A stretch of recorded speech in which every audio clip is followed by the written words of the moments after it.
성경 에베소서 2장 13절에서 18절까지입니다.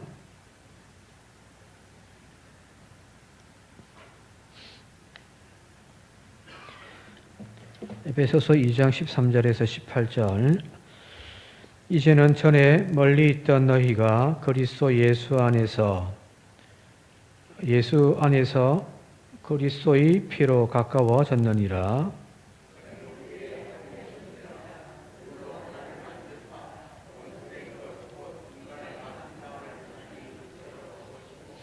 법조문으로 된 계명의 율법을 폐하셨으니 이는 이 둘로 자기 안에서 한 새 사람을 지어 화평하게 하시고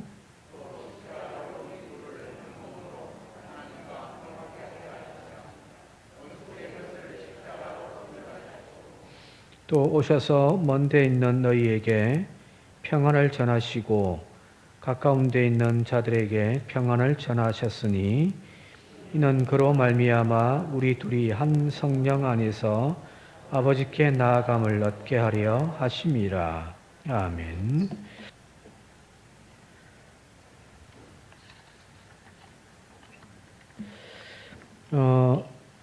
작년부터 시작되어진 코로나 때문에 지금은 우리 사회가 많이 이제 회복되어져 가고 있습니다만 작년 같은 경우 직장마다 재택근무가 많이 늘었다고 하잖아요, 그죠?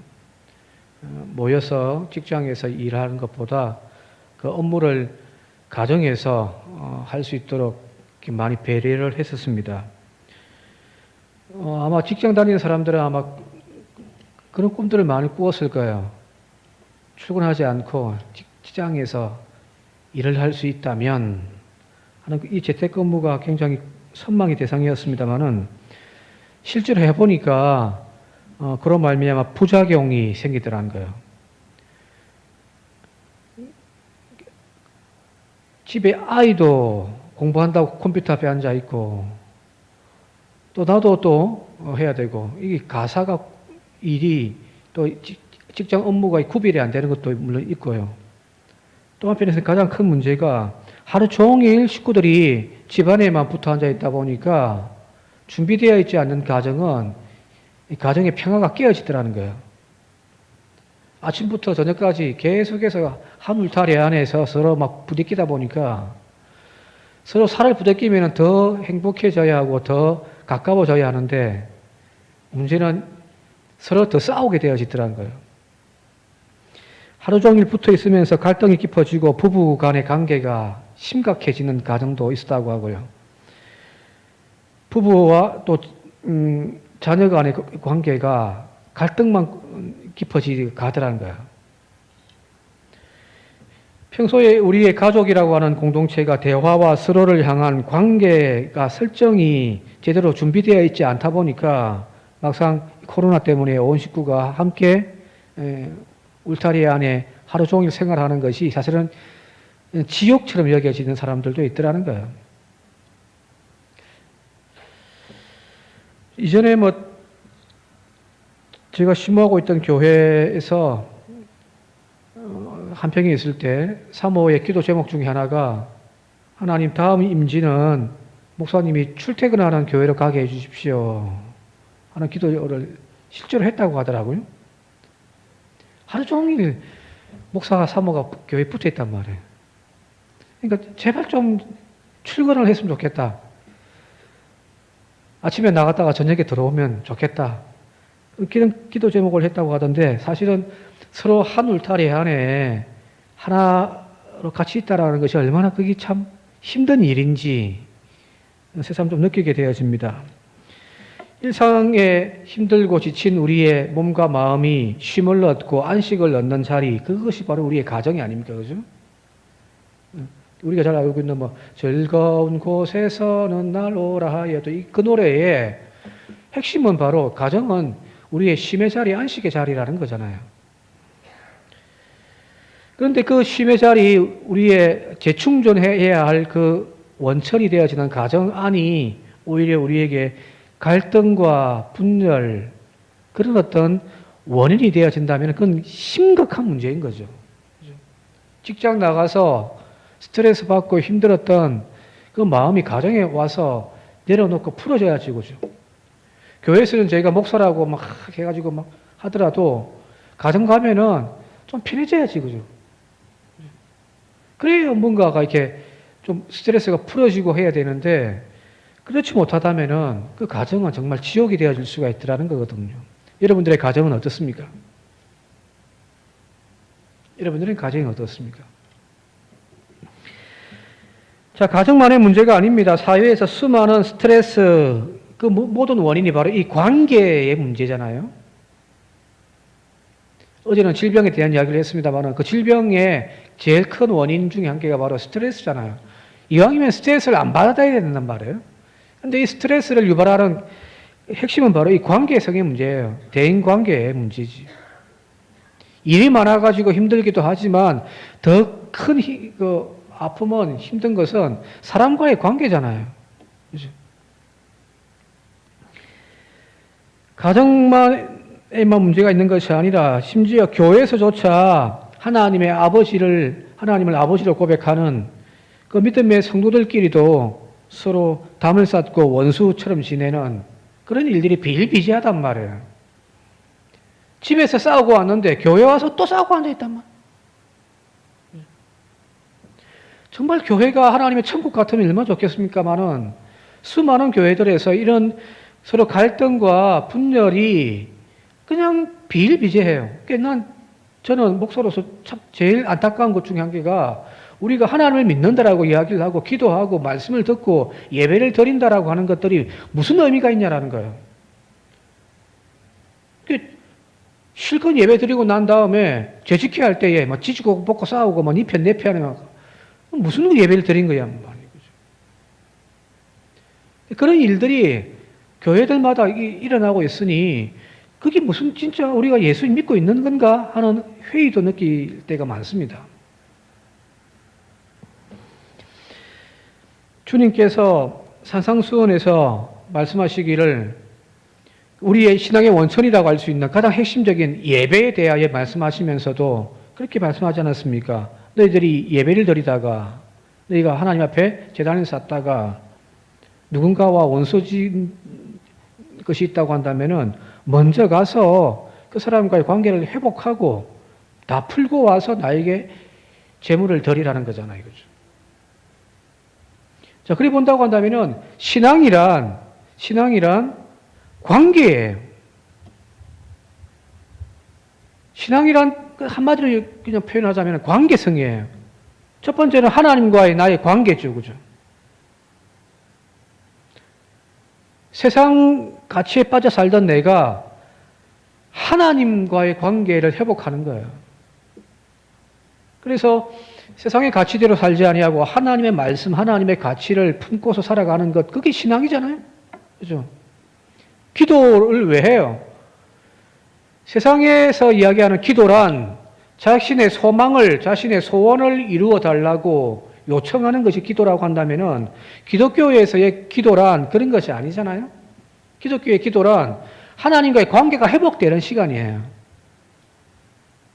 물론 그 속에 내가 지금 병들고 내가 지금 문제 있는 것들을 하나님 앞에 내려놓고서 이걸 좀 고쳐달라고 하는 그런 기도의 내용도 있지만 중요한 것은 하나님과의 관계의 회복입니다. 그래서 자, 두 번째는 사람과 사람 사이의 관계가 회복되는 것이 그게 신앙이에요. 우리가 신앙하면 하나님만 잘 섬기면 된다 이렇게 생각합니다만은 아니에요. 하나님과의 관계도 회복되어져야 할 뿐만 아니라 사람과 사람의 관계도 회복되어져야 하는 것이 바로 그게 신앙입니다. 10계명이 그거 아닌가요? 1계명부터 6계명, 4계명까지가 하나님과의 관계 회복, 5계명부터 10계명까지가 사람과 사람 관계 속에서의 관계 회복이거든요. 그게 10계명이잖아요. 그죠? 더불어 그것이 10계명일 뿐만 아니라 신약에 와서는 예수 그리스도의 십자가의 은혜인 거거든요. 십자가의 은혜라니 오늘 여기 나와 있듯이 14절에 그는 우리 화평이신지라 둘로 하나를 만드사 원수된 것 곧 중간에 막힌 담을 자기의 육체로 허신 것이 바로 십자가의 은혜잖아요. 하나님과의 관계에 막혀있던 죄로 막혀있던 것들을 허물어 하나님과 하나 되게 하시고 서로 사람과 사람과의 관계가 하나 되어져 가는 것. 그게 십자가의 은혜인 것. 그것이 믿고 따르는 것이 우리의 신앙이지 않습니까?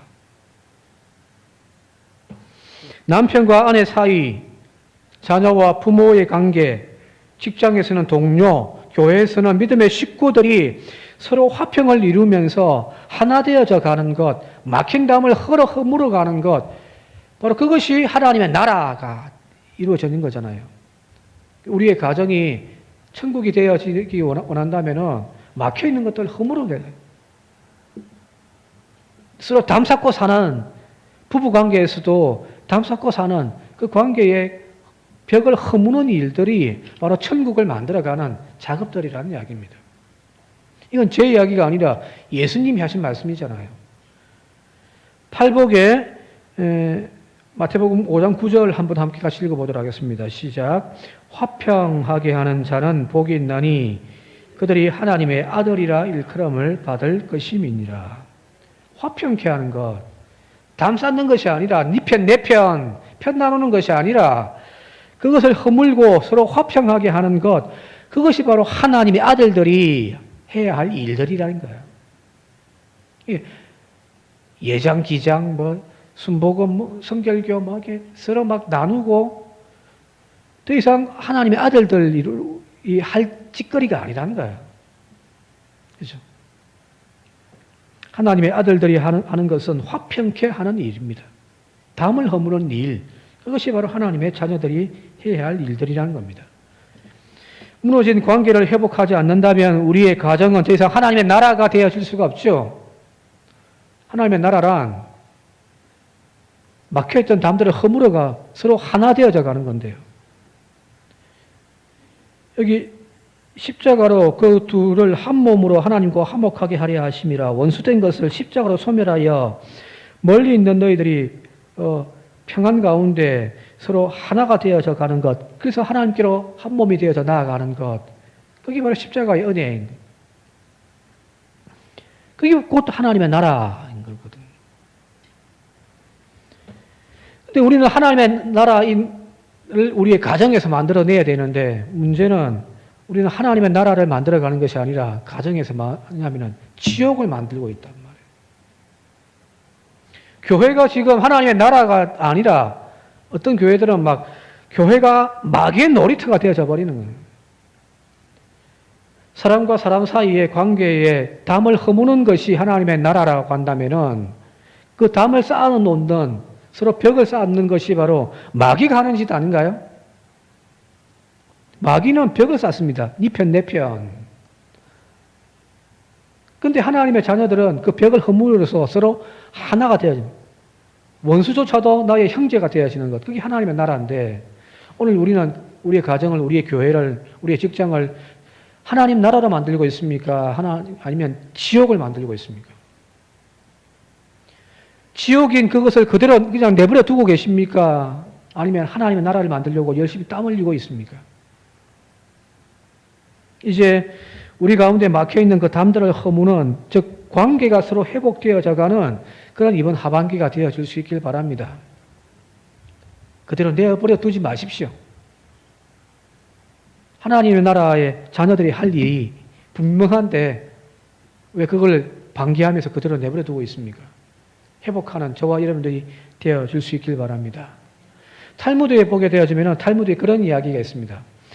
어느 날 서로 젊은 젊은이들이 시시비비를 밝히면서 서로 싸우고 이걸 이제 누가 옳은지를 판가름 받기 위해서 랍비를 찾아간 거예요.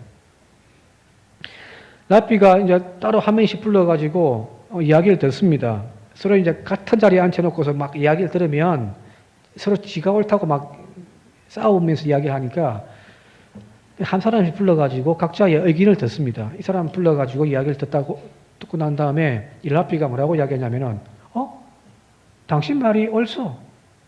네 말이 맞다. 그리고 이제 보내고 난 다음에 또 다른 젊은이를 불러가지고 또 이 사람의 이야기를 쭉 듣더니 마지막에 뭐라고 이야기하냐면은, 네 말이 맞다. 그리고 이제 둘 다 돌려보낸 거예요. 그 옆에서 이제 자기 와이프가, 아내가 쭉 듣고 있다가 보니까 이 수렁터리더란 거예요. 그래서 그 랍비에게 이 부인이 그렇게 이야기합니다. 아니, 두 사람 다 옳다고 한다면은 누가 만든 거냐고. 당신 판단이 왜 그러냐고. 라고 따지니까 이 랍비가 그 말을 쭉 듣고 있다가 뭐라고 이야기하냐면은, 당신 말도 맞어.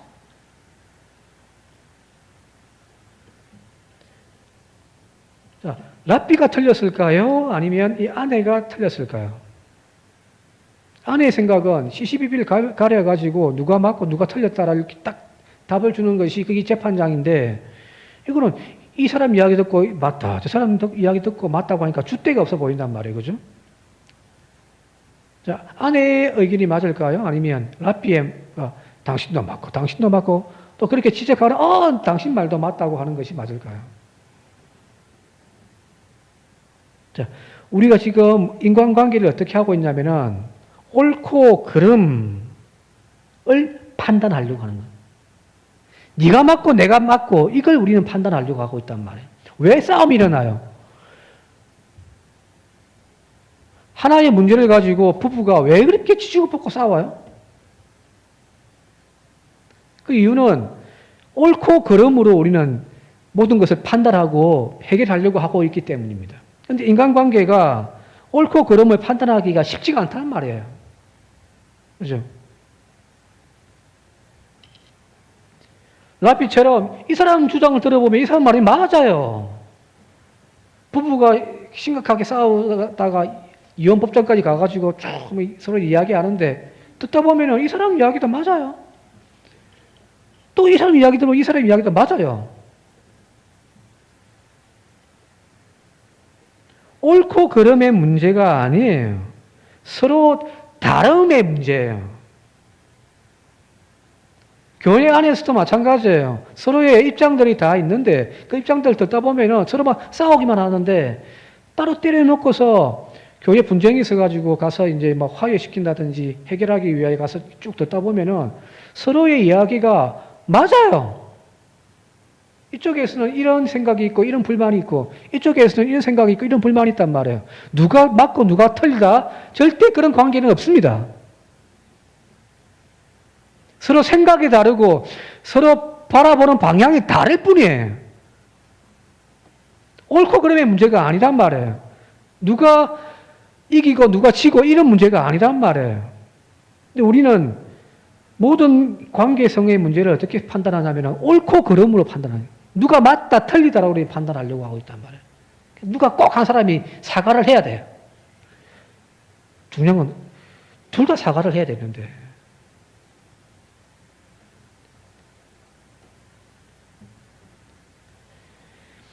서로 다름에 대한 사고, 그것이 중요한데 우리는 자꾸만 네가 맞다, 내가 맞다, 네가 옳다, 그르다를 판단하려고 하다 보니까 이 문제가, 관계가 깨어지고 심각해져 가는 거죠. 가장 가깝게는 부부 간의 관계가. 그죠? 대부분의 갈등이 바로 여기서 온다고 합니다. 이제 우리의 생각을 좀 바꿔야죠. 그죠? 그러면. 네가 맞다, 내가 틀리다가 아니라 네 말도 맞다. 서로 네 말도 맞다고 인정해 줄 줄 알고 그 차이점을 좁혀 나가려고 하는 노력들이 필요하지 않을까 싶습니다. 가정에서든 교회에서든요. 직장에서든. 이제 우리는 분열하고 분쟁하고 갈등하게 만드는 일보다는 서로의 담을 허물고 화평하며 서로 하나 되어져 한 몸으로 그리스도 예수께 나아갈 수 있는 그런 일들에 더욱 노력하는 저와 여러분들이 되어질 수 있길 바랍니다. 대표적인 갈등의 이야기가 창세기에 나와 있는 두 형제 에서와 야곱의 이야기죠. 그죠? 이건 나중 보면 둘이 이제 화해한단 말이에요. 그 비결이 뭐냐는 거예요. 에서와 야곱은 분명 같은 몸에서 나고 자란 쌍둥이에요. 서로 가장 가까워야 할 그 쌍둥이인데, 근데 이 둘이가 나중에는 서로 남보다 못한 원수가 되어져 버리잖아요. 서로 형제가 죽이고 죽이려고 하는 그런 관계가 되어져 버렸단 말이에요. 그 이유는 분명합니다. 아버지의 장자권을 누가 가질 것인가에 대한 서로 욕심 때문에 서로 싸운 거죠. 자, 이 둘의 갈등을 이제 나중 되면 봉합하고 화해의 관계로 바꾸어 가게 되어지는데 그 계기가 되어지는 것이 바로 뭐냐면은 야복강가의 사건이에요. 서로 원수였던 그들이 이제 조금 있으면 만난단 말이에요. 지금 S가 칼을 차고 지금 막 무리를 이끌고 지금 오고 있단 말이에요. 전쟁이에요, 이거 분명히, 그죠? 뻔해요. 근데 이 서로 싸움 일어날 상황을 바꾸어 놓는 계기가 바로 야복강가에 야곱의 씨름이 있나 봐요. 자, 이 야복강가에서 밤새 야곱이 하나님의 천사와 씨름을 하고 난 다음에 나타난 결과가 두 가지가 있습니다. 해가 동이 떠오르는데 여전히 씨름하고 있으니까 내가 이제 가야 된다, 나와라 했더니 나 아래 축복해 주지 않으면은 절대 이거 못 놓습니다. 그러니까 이제 그 천사가 한도배를 탁 쳐가지고 그 다음에 뭐 어떻게 해주길 바라냐 하면서 이제 하는 이야기가 쭉 나오잖아요. 자, 그 뒤에 이제 야곱에게서 두 가지의 변화가 일어나는데 첫 번째는 그의 이름이 바뀌어요. 다른 거 없습니다. 내가 너에게 뭐 해주기를 원하냐? 나를 축복해 주십시오. 라고 했는데 그 천사가 야곱에게 준 것은 뭐냐면 이름이 뭐냐? 예, 야곱입니다. 약탈자 야곱입니다. 그러면 앞으로 너를 야곱이라 하지 아니하고 이스라엘이라 하리라. 하나님이 너를 다스리는 사람이 되어라. 하고 이제 가버린 거예요. 그죠? 자, 야곱에서 이스라엘로 이름이 바뀌어진 것은 단순한 이름은 바뀌어진 것이 아니라 바로 존재의 변화이고 가치관의 변화예요. 지금까지는 막 몸부림쳐가지고 어떻게든 이겨가지고 쟁취하는 약탈자 야곱이었는데 이제는 하나님이 다스리시는 사람, 하나님의 사람으로 바뀌어진 거예요. 자, 첫 번째 이름이 바뀌어졌죠. 두 번째는 어떤 변화가 일어나냐면은, 자, 밤새 야곱은 자기의 문제, 형과의 갈등에 그 문제를 안고서 지금 막 씨름하는 거죠. 그죠? 하나님 어떻게 해야 됩니까? 지금 이대로 갔다가는 다 몰살되어지고 다 죽을 건데 이거 어떻게 해야 되냐고 막 지금 밤새 어둠 가운데 그죠? 깊은 밤 사이에 씨름하잖아요. 자, 천사가 이제 떠나가고 난 다음에 어떻게 되었냐면은 창세기 32장 31절입니다. 한번 함께 읽을게요. 시작. 그가 분이엘을 지날 때에 해가 돋았고 그의 허벅다리로 말미암아 절었더라. 이 허벅다리로 말미암아 절었더라. 이건 빼도 돼요. 상관없어요. 그 앞부분이 중요한 거예요. 분이엘을 지날 때에 해가 돋았더라. 그죠? 조금 전까지 어둠이었어요. 깊은 밤에 지금 막 씨름하고 있는 거죠. 그죠? 그런데 지금은 해가 막 돋고 있단 말이에요. 그죠? 그런데 그가 지금 어디를 지나가고 있냐면은 분이엘을 지나가고 있더라는 거예요. 분이엘. 자, 분이엘이라고 하는 단어의 뜻이 뭐냐면은 아실 거예요. 하나님의 얼굴이에요. 하나님의 얼굴을 대면하고 난 이후에 그가 이제 나가는 그 광경에서 태양이 탁 떠오르면서 짙은 절망에 빠져있던 야곱에게 환하게 비춰주는 거죠. 그죠? 밤새 절망과 고통하면서 씨름하던 그 야곱에게서 지금 해가 비친다라는 것은 상징적인 의미입니다. 바로 그 분이엘의 은혜가 임한 거예요. 절망과 근심, 그 얼굴빛이었던 야곱의 얼굴이 하나님과 대면함을 통하여 분이엘, 하나님의 얼굴을 닮아버린 거예요. 하나님과 씨름하다 보니까 야곱에게서 하나님의 얼굴의 광채가 나더라는 거예요.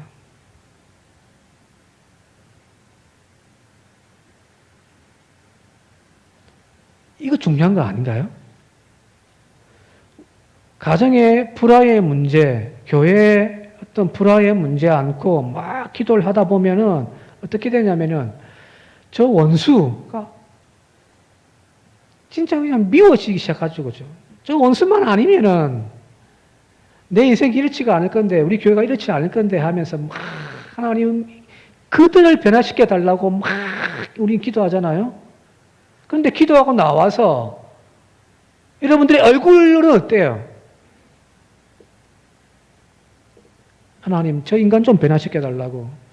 저 자식 좀 변화시켜 달라고, 저 교인 좀 변화시켜 달라고 막 하나님께 기도하고 난 다음에 나온 여러분들의 얼굴은 어떠냔 말이에요. 그를 딱 대면했어요. 기도하고 새벽 기도하고 난 다음에 집에 탁 돌아갔는데 여전히 그 인간의 얼굴이 탁 보여요.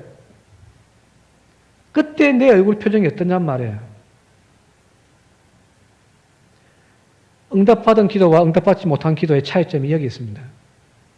왜 가정을 위해 그렇게 기도하고 남편을 위해 그렇게 기도하고 교인 시끄러운 교인들을 위해 그렇게 기도하는데도 불구하고 이 문제가 해결되지 아니할까? 내 얼굴 표정에서 나타나는 거예요. 자, 보세요. 지금 그 근심 가운데 막 죽을 싸움을 하고 있던 그 야곱이 탁 이제 끝나고 난 다음에 탁 나서는데 분이엘 하나님의 얼굴을 대면하여 태양빛이 쫙 비치면서 야곱의 얼굴이 하나님의 얼굴을 닮아 있는 거예요. 그리고 난 다음에 이제 형을 만났습니다. 형과 조우해가지고 막 눈물에 포옹을 하면서 뭐라고 이야기하냐면은 창세기 33장 10절입니다. 한번 함께 읽을게요. 시작. 내가 형님의 얼굴을 배운즉 하나님의 얼굴을 보는 것 같사오며 형님도 나를 기뻐하심이니이다. 야곱이 에서를 향하여 뭐라고 이야기하냐면은 형님 얼굴이 보니까 하나님 얼굴 같습니다. 엄청난 아부겠죠, 그죠? 아부가 아니에요. 진짜 그렇게 보인 거예요. 조금 전까지 원수처럼 여겨졌던 그 얼굴이, 마귀처럼 보여졌던 그 얼굴이 하나님의 얼굴로 보여지네요. 왜 그럴까요? 내 얼굴이 하나님의 얼굴을 대면하여 하나님의 얼굴을 닮아버렸기 때문입니다. 내 마음이 하나님의 마음으로, 인격으로 변화되어졌기 때문이에요. 야곱이 이스라엘이 되어졌기 때문에 그가 만나는 원수조차도 하나님의 얼굴로 보여지는 거예요. 돼지 눈에는 돼지만 보이고요. 부처의 눈에는 부처만 보이는 거예요. 내 안에 온갖 욕망, 탐욕, 경쟁, 미움, 시기 가득한 마귀의 마음이 들어와 있다면 그 상대방도 마귀처럼 보여지는 거예요. 그러니까 원수가 되어지는 거예요. 그런데 내 안에 그리스도의 형상이 회복되어지고 하나님의 인격이 회복되어질 때에 보여지는 그 상대방은 더 이상 원수가 아니라 내 형제요, 내 남편이요, 하나님 짝 지어주신 내 동반자로 보여지는 거거든. 오늘 우리가 바라보고 있는 상대의 얼굴이 원수처럼 마귀처럼 보여지고 있다면 분명합니다. 내 안에, 내 마음에 지금 마귀를 품고 있다는 이야기입니다. 하나님의 사랑을 상실해버리고 미움과 원망으로 가득 찬 마음이다 보니까 원수로 보여지는 거예요. 그러나 이 마음이 다시금 하나님의 광채로 채워지고 우리 안에 미움과 원망은 회복되어지고 그리스도의 사랑으로 가득 채워지기 시작할 때에 내 인생의 방해자처럼 보여졌던 그가 이제 하나님의 동반자로 보여지는 거예요. 저건 제거되어져야 할, 쫓아내어야 할 원수로 보여졌던 교인이 아니요, 하나님의 형제로 보여지는 거거든. 자, 오늘 이 야곱의 씨름이 오늘 저와 여러분들 가운데 있길 바랍니다. 하나님, 문제를 해결해 달라고, 저것들 좀 변화시켜 달라고 기도할 것이 아니라 진짜 우리가 야곱의 기도를 야복강가의 기도처럼 했다면 기도하고 나갈 때에 여러분들의 얼굴이 하나님의 얼굴을 닮아 있게 되어질 줄 믿습니다. 그 얼굴을 하고 만나보십시오. 그러면 상대방도 하나님의 얼굴로 바뀌어지는 거거든. 중요한 건 나로부터입니다. 오늘 우리가 기도하는 이 자리가 바로 야복강가의 야곱의 씨름의 기도가 되어질 수 있길 바랍니다. 그리고 다시금 우리의 가정으로, 일터로 우리가 돌아갔을 때 우리의 얼굴에서 분이엘 하나님의 얼굴이 나타나는 저와 여러분들이 되어짐을 통하여 우리의 관계가 회복되어질 수 있는 그 막힌 담들이 허물어가는 은혜가 있기를 시간 주님의 이름으로 축원드립니다. 함께 우리 합심하여 기도하도록 하겠습니다. 하나님, 가정과 일터와 우리의 이웃, 믿음의 형제와의 깨어진 관계가 다시금 회복되게 하여 주옵소서. 이를 위하여 상대를 변화시키려고 하는 우리의 어리석음을 내려놓게 하시고 먼저 내 안에 내 인격이 하나님의 얼굴을 닮아가고 내 얼굴에서, 내 언어에서, 내 표정에서 그리스도의 사랑이 나타나게 하여 주옵소서. 함께 합심하여 기도드리겠습니다. 고마우신 아버지,